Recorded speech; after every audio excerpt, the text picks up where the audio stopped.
दोस्तों, एक ऐसा वाकया जिसे सुनकर सबके रोंगटे खड़े हो गए।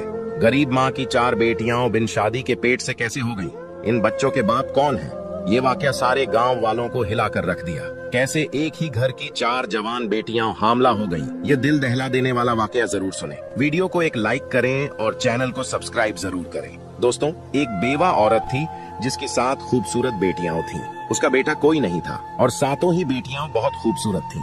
इस बूढ़ी औरत की 7 बेटियां बहुत नेक थीं। इस औरत ने अपनी बेटियों को बहुत अच्छी तालीम दिलवाई थी। उनकी जिंदगी में कयामत तब आई जब उस बूढ़ी माँ की बड़ी 4 बेटियां हामला हो गईं। और हैरत की बात तो यह थी कि इन 4 बेटियों को पता ही नहीं था कि उनके साथ यह गलत हरकत किसने की है। और जब इस कहानी का खुलासा होगा कि इन 4 लड़कियों को प्रेग्नेंट करने वाला कौन था, तो आपके भी पैरों के नीचे से जमीन खिसक जाएगी।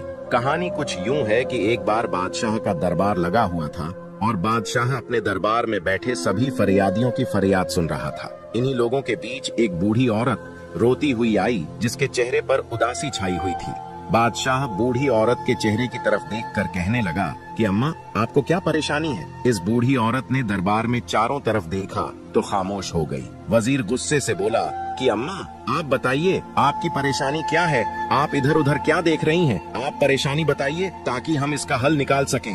बूढ़ी औरत बादशाह से रोकर कहने लगी कि बादशाह सलामत, मेरा जो मसला है मैं वो सबके रहते हुए सबके सामने नहीं बता सकती। मैं सिर्फ आपको अकेले को ही बताऊंगी, क्योंकि मैं बेवा औरत हूँ। मेरा कोई बेटा नहीं है और मैं अपनी 7 बेटियों के साथ अकेली रहती हूँ। अगर मैं अपनी परेशानी सबके सामने आपको बताती हूँ तो मुझे डर है कि मेरी बेटियों को कल को कोई मसला न हो जाए, कोई आधी रात को मेरे घर न घुस आए। इसलिए मैं आपको अपनी परेशानी अकेले में बताना चाहती हूँ। ये सुनकर बादशाह काफी परेशान होकर सोचने लगा कि यहाँ इतने बड़े बड़े मसले लेकर लोग आए हैं और उन्होंने सबके सामने बताया है। आखिर इस औरत का ऐसा क्या मसला है जो यह औरत सबके सामने नहीं बताना चाहती? बादशाह बोला कि आप अपनी परेशानी मुझे बताइए। ये सारे आदमी मेरे भरोसे के आदमी हैं। आपको कोई भी नुकसान नहीं पहुंचाएगा। वह दुखी बूढ़ी औरत रोकर बोली कि नहीं बादशाह सलामत, नहीं, मैं आपको अकेले ही वह बात बताऊंगी। तो बादशाह उठ खड़ा होता है और कहता है कि इस औरत को मेरे कमरे में लेकर आओ ताकि ये अपनी बात मुझे बता सके। अब 2 सिपाही उस बूढ़ी औरत को बादशाह के कमरे में ले जाते हैं। बूढ़ी औरत जब अंदर आती है तो बादशाह उसे कहता है कि अम्मा, अब बताइए कि आपकी क्या परेशानी है। वह बूढ़ी औरत बादशाह के कदमों में गिर गिर कर रोने लग जाती है। बादशाह कहता है कि अम्मा, आप मुझे बताइए कि आखिर बात क्या है। मेरा दिल बैठा जा रहा है कि ऐसी कौन सी बात है जिसके लिए आपने मुझे अकेले बुलाया। मैं यह हरगिज बर्दाश्त नहीं कर सकता कि मेरी बादशाहत में कोई इतनी दुखी औरत हो और मैं आपका दुख जानकर आपके दुखों पर मरहम न रखूं। ऐसा हो ही नहीं सकता। आप मुझे अपना दुख बताइए। वह बूढ़ी औरत रोकर कहने लगी, बादशाह, मैं एक बेवा औरत हूँ। मेरे शौहर को वफात पाए अरसा गुजर चुका है और मेरा कोई बेटा नहीं है। मेरी 7 बेटियां हैं। मैं लोगों के अमीर घरों में जाकर बर्तन धोती हूँ, उनके कपड़े धोती हूँ और उनके घरों में काम करती हूँ। इन अमीर घरों से जो बचा हुआ खाना मिलता है और जो मेहनत मजदूरी के पैसे मिलते हैं, उसी में से मैं अपना घर चलाती हूँ। उसी से अपना घर चलाकर अल्लाह ताला का शुक्र अदा करती हूँ। मैंने कभी किसी से कोई शिकवा नहीं किया कि मैं ऐसी गुर्बत की जिंदगी जी रही हूँ।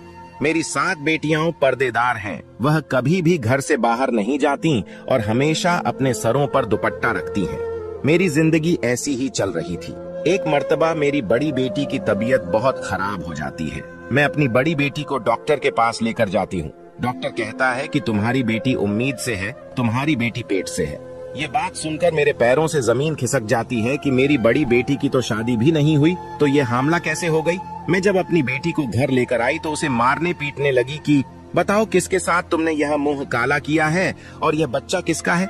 जब मैंने अपनी बेटी को काफी मारा तो मेरी बड़ी बेटी रोने लगी और मेरे आगे हाथ जोड़ने लगी कि अम्मा, मैं नहीं जानती कि यह बच्चा किसका है। मेरी प्यारी अम्मा, मुझ पर यकीन करो, मैंने कभी किसी के साथ बात नहीं की। मैं कभी घर से अकेली बाहर नहीं गई। मैंने कभी किसी के साथ आंख नहीं मिलाई। अये मेरी अम्मा, मुझे नहीं पता कि यह बच्चा मेरे पेट में कैसे आया है। वह बूढ़ी औरत अपनी बेटी पर यकीन कर लेती है और कहती है कि बादशाह सलामत, मैंने इस बेटी को पैदा किया था। मुझे पता चल चुका था कि मेरी बेटी झूठ नहीं बोल रही और उसके कुछ दिनों बाद तो मुझे पक्का यकीन हो गया था कि मेरी बेटी झूठ नहीं कह रही। वह बूढ़ी औरत बादशाह को वाकया सुनाते हुए रोने लगी कि बादशाह सलामत, हमने इस बात पर सब्र कर लिया। फिर मेरी बड़ी बेटी ने 9 माह बाद एक बेटे को जन्म दिया और हमने मारे मजबूरी के इस बच्ची की परवरिश करनी शुरू कर दी। इसके 23 माह बाद मेरी छोटी बेटी हामला हो गई। जब मैं उसको डॉक्टर के पास लेकर जाकर दिखाया तो डॉक्टर ने कहा कि आपकी बेटी यह भी पेट से है। और डॉक्टर की यह बात सुनकर मेरे दिल को दूसरा झटका लगा। मैं सोचने लगी कि मेरी बेटियों के साथ यह सब कौन कर रहा है। हमारे घर पर भी कोई नहीं आता है और मेरी बेटियां बाहर भी नहीं जाती हैं। मैंने अपना वाकया अल्लाह पर छोड़ दिया कि या अल्लाह मुझे इस बात का पता चल जाए कि मेरी बेटियों के साथ यह गंदी हरकत कौन कर रहा है। मेरी दूसरी बेटी ने भी एक बच्चे को पैदा किया। उसके बाद मेरी तीसरी बेटी उम्मीद से हो गई और फिर मेरी चौथी बेटी जो 14 साल की थी वह पेट से हो गई। मैं तो लुट गई, बर्बाद हो गई। मुझे तो कुछ नहीं पता चल रहा था कि मेरे घर पर यह क्या हो रहा है। इस दुखी माँ का यह वाकया सुनकर राजा हक्का बक्का हो जाता है कि ये कैसा वाकया सुना रही है। बूढ़ी औरत अपनी कहानी सुनाकर बादशाह के पांव पकड़ लेती है कि बादशाह सलामत, मुझे इंसाफ चाहिए। मुझे पता करना है कि मेरी बेटियों के साथ यह गलत हरकत कौन कर रहा है। बादशाह सलामत, मेरी बेटियों के मुजरिम को आप पकड़े। मैंने बहुत ढूंढने की कोशिश की, मुझे जरा पता नहीं चला कि वह इंसान कब आता है हमारे घर। उसने हमारी जिंदगी बर्बाद कर दी है। बादशाह सलामत पूरी कहानी सुनकर कहने लगे, अम्मा तुम अब बोल रही हो, तुम्हारी चौथी बेटी के साथ यह हरकत हुई है। तुम्हें तो तब आना चाहिए था जब तुम्हारी पहली बेटी के साथ गलत हरकत हुई थी। अगर तुम उस वक्त यह बात बताती तो तुम्हारी बाकी 3 बेटियों के साथ यह सब कुछ न होता। मगर जो तुम जैसे गरीब लोग होते हैं वह लोगों की बदनामियों से डरकर समाज के दर का जहर पी लेते हैं और फिर वही जहर तुम्हारे अंदर काटता रहता है। और जब बात तुम्हारी बर्दाश्त से बाहर हो जाती है फिर तुम लोग आकर बताते हो कि यह मसला हो गया है। और अम्मा तुम भी उन लोगों में से हो जो अब आई हो। वह बूढ़ी औरत अपनी गलती तस्लीम करती है कि मुझे पहले आना चाहिए था, लेकिन अब मैं आ चुकी हूँ। जो कुछ हो गया सो हो गया, लेकिन अब मेरी बेटियों के मुजरिम का पता लगना चाहिए कि वह कौन है। बादशाह सलामत बहुत ही नेक दिल मेहरबान थे। कहने लगे कि अम्मा अब तुम घर जाओ। अब यह परेशानी तुम्हारी नहीं है, अब यह परेशानी मेरी है। और मुझसे बर्दाश्त नहीं होता कि मेरी सल्तनत में कोई औरत इतनी दुखी हो। कोई दरिंदा गरीब औरत पर जुल्म कर रहा है और मैं चैन की नींद सो लूं तो मेरे बादशाह होने पर लानत है। इसलिए आप अपने घर जाइए, अब यह परेशानी मेरी है। वह बूढ़ी औरत वहां से खामोशी से अपनी चादर लपेटे हुए वहां से बाहर आ गई और अपने घर चली गई। अब बादशाह सलामत वहां से निकलकर वापस आकर बैठ गए और बाकी तमाम लोगों के मसाइल सुनने लगे। लेकिन बादशाह का ध्यान इसी औरत की तरफ था कि इस औरत को इंसाफ मिलना चाहिए। बादशाह लोगों के मसाइल सुनकर जब फ्री होते हैं तो वह अपने कमरे में वजीर को बुलाते हैं। वजीर जब बादशाह के चेहरे पर आई परेशानी देखता है तो वह पूछता है, ऐसी कौन सी बात बताकर गई है वह बूढ़ी औरत जिसकी वजह से आप इतने परेशान हो गए हैं? बादशाह कहने लगा कि मेरी सल्तनत में ऐसे ऐसे लोग हैं जो इतना बड़ा बड़ा गुनाह करते हैं और यह भी नहीं सोचते कि उनका गुनाह जब हमारे सामने खुल गया तो हम उसको सख्त सजा देंगे। वजीर भी परेशान होकर बोला कि बादशाह सलामत बता दीजिए कि क्या मामला है। फिर बादशाह सलामत इस वजीर को सारा वाकया बता देते हैं और कहते हैं कि कोई दरिंदा है जो इस औरत के घर पर दीमक की तरह लग गया है और इस दरिंदे शख्स का इतना मन बढ़ चुका है कि इस बेवा औरत की 4 बेटियों को इस दरिंदे ने हमला कर दिया है और इस बूढ़ी औरत की 3 बेटियों को बच्चे पैदा हो चुके हैं और छोटी बेटी इसकी हामला है। इस बूढ़ी औरत की बाकी 3 बेटियों की इज्जत को भी खतरा है। हमें पता लगाना होगा कि इस बूढ़ी औरत के घर कौन आता है, किस वक्त आता है। इसके बाद बादशाह सलामत और वजीर सोचने लग जाते हैं कि इस बात का कैसे पता लगाया जाए। थोड़ी देर बाद वजीर कहता है कि बादशाह सलामत, मेरे मन में एक तरकीब आई है। बादशाह कहते हैं कि जल्दी बताओ कौन सी तरकीब है। वजीर कहता है कि बादशाह सलामत, दीवारों के भी कान होते हैं, इसलिए मैं आपके कान में यह बात बताऊंगा। तो वजीर बादशाह सलामत के कान में कुछ कह देता है, यानी कोई तरकीब बताता है जो बादशाह सलामत को भी पसंद आ जाती है। इसके बाद वह वजीर एक बकरी लेकर इस बूढ़ी औरत के घर पर चला जाता है। रात के तकरीबन 9 बज रहे होते हैं। वजीर इस बूढ़ी औरत के घर चला आता है।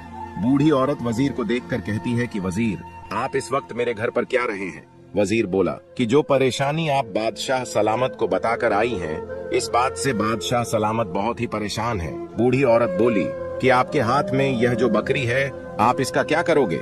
वजीर बोला कि आप मुझे अपने घर के अंदर आने दीजिए, इसके बाद मैं आपको बताऊंगा कि मैंने क्या करना है। अंदर आकर वजीर बूढ़ी औरत से कहने लगा कि आज हम इस बकरी का चारा बनाकर इस दरिंदे को खिलाएंगे बस तुम लोग कुछ भी मत बोलना और चुप करके देखती रहना कि वह दरिंदा कैसे पकड़ा जाएगा। इसलिए आप तमाम लोग आराम से सो जाइए। अगर हमारा यह काम कामयाब हो गया तो पता चल जाएगा कि वह दरिंदा कौन है। इसके बाद वजीर इस बकरी को लेकर घर की छत पर चला जाता है और घर की छत पर इस बकरी को बांध देता है और फिर छुपकर इस घर से बाहर चला जाता है। और वजीर जाते हुए इस बूढ़ी औरत और उसकी बेटियों से कहता है कि आप लोग आराम से सो जाएं। ये मत सोचिए कि आप लोगों को किसी तरह का कोई नुकसान पहुंचेगा। और वजीर 2 सिपाहियों को बोल देता है कि इस बूढ़ी औरत के घर के आसपास पहरा लगाओ। वजीर बूढ़ी औरत और उन लड़कियों को तमाम बात समझा देता है कि तुम्हारे घर में ऐसी कोई भी आवाज नहीं आनी चाहिए जिससे पता चल जाए कि हमने जाल बिछाया हुआ है। उसके बाद वजीर बादशाह के पास से महल में चला जाता है। बादशाह उसी बात को लेकर काफी परेशान होते हैं। बादशाह वजीर से कहते हैं कि वजीर, तुमने इस बकरी को वैसे ही पहुंचा दिया है जैसे हम चाहते थे। तो वजीर बोला कि जी बादशाह सलामत, मैंने इस बकरी को वहीं पर बांध दिया है और अपने मकसद के मुताबिक मैं सारा काम कराया हूँ। वजीर कहने लगा कि बादशाह सलामत, अब आप भी सो जाइए। बादशाह कहने लगे कि मैं कैसे सो सकता हूँ, वह मजलूम औरतें हैं, उन पर जुल्म हो रहा है। मुझे ऐसे में नींद नहीं आएगी जब तक मैं इस जालिम शख्स को पकड़ के उसको सजा न दे दूं। बहरहाल जब आधी रात का वक्त आता है तो उस बूढ़ी औरत के घर के आसपास एक साया सा लहराता है। वह शख्स घर की छत पर आकर और छत में से वह सहन में आ जाता है। बकरी ने छत पर जब किसी शख्स को देखा तो बकरी एकदम से चिल्लाने लगी। उस वक्त आधी रात का वक्त हो चुका था। हर तरफ सन्नाटा छाया हुआ था और आधी रात को बकरी की आवाज दूर दूर तक गूंज रही थी। जो सिपाही छुपकर पहरा दे रहे थे, उन लोगों को जो बकरी की आवाज सुनाई दी तो उन लोगों को पता चल गया कि घर में कोई दाखिल हो चुका है और मकसद यही था इस बकरी को छत पर बांधने का कि इस घर में जो कोई शख्स भी आएगा बकरी उसको देखेगी और बोलने लगेगी। बकरी की आवाज सुनकर सिपाही चौकन्ने हो जाएंगे। जब वह शख्स घर के कमरे में आया तो सिपाहियों को भी पता चल गया। बकरी के बोलने से और बाकी इन बूढ़ी औरत और उसकी बेटियों को भी पता चल गया कि बकरी बोल रही है, इसका मतलब है कि घर में कोई गुस्सा है। वह भी चौकन्ने हो जाती है। बकरी की आवाज सुनकर सिपाहियों को भी पता चल जाता है और सिपाही घर के अंदर दाखिल हो जाते हैं। जब आने वाले शख्स ने घर में सबको जागते हुए देखा तो वह पीछे की तरफ भागने लग जाता है और पीछे से वह 2 सिपाही आकर उस आदमी को पकड़ लेते हैं। इस आदमी ने अपने चेहरे पर काला कपड़ा लपेटा हुआ था ताकि इस आदमी को कोई पहचान न सके। जब इन सिपाहियों ने इस आदमी के चेहरे से कपड़ा हटाया तो वह बूढ़ी औरत और उसकी बेटियां हैरान हो जाती हैं। आखिरकार सुबह हो गई। बादशाह का दरबार लगा हुआ था और वह आदमी घुटने टेक कर बादशाह के सामने बैठा हुआ था। इस आदमी के हाथों को हथकड़ियां लगी हुई थीं। इस वक्त इस आदमी का चेहरा अच्छे से दिखाई नहीं दे रहा था। वह बूढ़ी औरत और उसकी बाकी 7 बेटियां भी जाग जाती हैं। बादशाह सलामत बाकी तमाम लोगों को बाहर भेज देते हैं। अब सिर्फ वह मुजरिम, बादशाह सलामत, वजीर, बूढ़ी औरत और उसकी बेटियां वहां पर मौजूद थी। बादशाह सलामत उस शख्स से कहने लगा कि क्यों भाई, अब इतना तो बता दे कि तुझे मेरा खौफ नहीं रहा कि जब यह तुम्हारा जुर्म पकड़ा जाएगा तो तुम्हारी सजा मौत से कम नहीं होगी। बादशाह सलामत उन सिपाहियों से कहता है कि इस आदमी के चेहरे से नकाब हटाया जाए ताकि मैं भी तो देखूं कि मेरी सल्तनत में इतनी हिम्मत किसकी हो गई है जो इस मजबूर बूढ़ी औरत की 4 बेटियों को हमला कर दे। जब उसके चेहरे से नकाब हटता है तो वह बूढ़ी औरत करीब आकर उसके मुंह पर थूकती है और कहती है कि दरिंदे इंसान, तुझे शर्म नहीं आई? मेरी बेटियां तेरी बेटियों के जैसी हैं, ये तेरी सगी भतीजियां हैं, इनके साथ तुमने ऐसी गंदी हरकतें की हैं। जो चाचा होता है वह बाप के समान होता है। तुझे शर्म नहीं आई अपनी सगी भतीजियों के साथ ऐसा करते हुए? भतीजी क्या, बेटी क्या, ये तूने क्या जुर्म कर दिया है? बूढ़ी औरत अपने देवर के चेहरे पर थप्पड़ मारती है और बादशाह गुस्से से कहता है कि अगर कोई गैर होता तो हम समझते, तुम सगी चाचा हो, बाप की तरह हो, तुम्हें शर्म नहीं आई, तुम्हें गैरत नहीं आई। अरे चाचा क्या, बाप क्या, उनके बाप इस दुनिया में नहीं थे और चाचा की जिम्मेदारी थी कि अपनी भतीजियों का ख्याल करता, उनके रिश्तों की फिक्र करता, और तुम चाचा ही डाकू बने रहे। इसके बाद भी वह शख्स कहने लगा कि बादशाह सलामत, मैं इन लड़कियों का चाचा हूँ, ये हमारे घर का मामला है, आप हमारे घर के मामले से दूर रहें। बादशाह सलामत अपनी तलवार निकालकर उसके सर के ऊपर रख देता है और कहता है कि सच सच बताओ, तुमने ऐसा क्यों किया? तब उस शख्स के चेहरे पर खौफ आता है और वह बताता है कि यह बादशाह, हम 2 भाई थे। मेरा भाई मुझसे बड़ा था। मेरे भाई की तो शादी हो गई, उस वक्त मेरी शादी नहीं हुई थी। मेरा बड़ा भाई मुझसे बहुत मोहब्बत करता था, मेरी बहुत फिक्र करता था, क्योंकि मैं उसका छोटा भाई था। लेकिन जब मेरे बड़े भाई की शादी हुई, उसकी बेटियां हुई, उसके सर पर तमाम जिम्मेदारी आ पड़ी, तो मेरे भाई का ध्यान मुझ में से कम हो गया और अपने घर वालों पर ज्यादा हो गया। और तब मेरे भाई का ध्यान मुझ में से हटने लगा और अब वह सारा ध्यान अपनी बीवी और बेटियों पर देता था। मेरे दिल में मेरे भाई के लिए नफरत पैदा होती गई कि मेरा भाई ऐसा क्यों करता है, और भाई से नफरत करने के नतीजे में मैं अपनी भाभी और भतीजियों से भी नफरत करने लगा। इसके बाद मेरा भाई वफात पा गया। जब मेरे बड़े भाई की बेटी बड़ी जवान हुई तो वह बहुत ही खूबसूरत थी। मेरा दिल इस पर आने लगा। मेरी नीयत जब खराब होने लगी तो मैंने अपनी भाभी से कहा कि आप अपनी बड़ी बेटी की शादी कर दें, लेकिन भाभी ने मेरी बात न सुनी। मेरी भतीजियां जवान थीं, उनकी शादियां नहीं हो रही थीं, खूबसूरत भी थीं।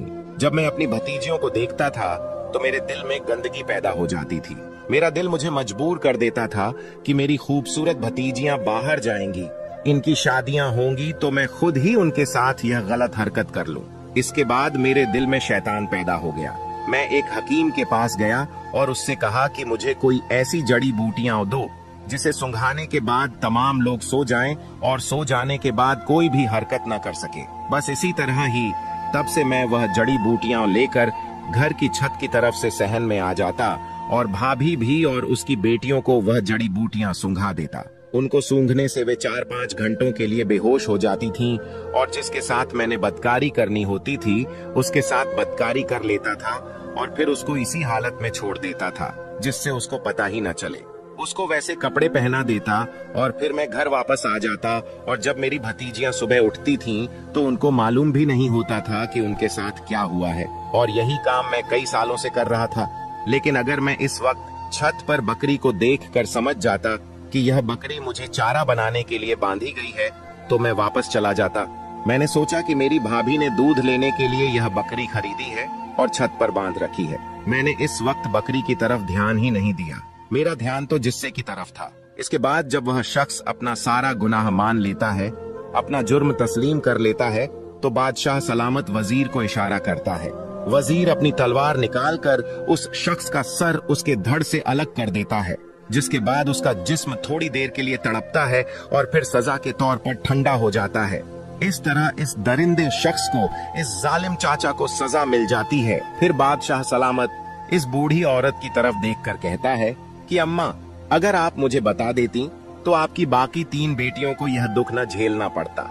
लेकिन मेरा आपसे वादा है कि मैं आपकी इन 4 बेटियों को वह खुशियां दिलाऊंगा जिनकी यह हकदार हैं। फिर बादशाह सलामत अपने सिपाहियों में से 4 सिपाही जो बहुत ही समझदार और सुलझे हुए होते हैं, उन 4 सिपाहियों से इन 4 लड़कियों की शादी करवा देता है और बहुत सारा माल और दौलत, पैसा भी साथ देता है।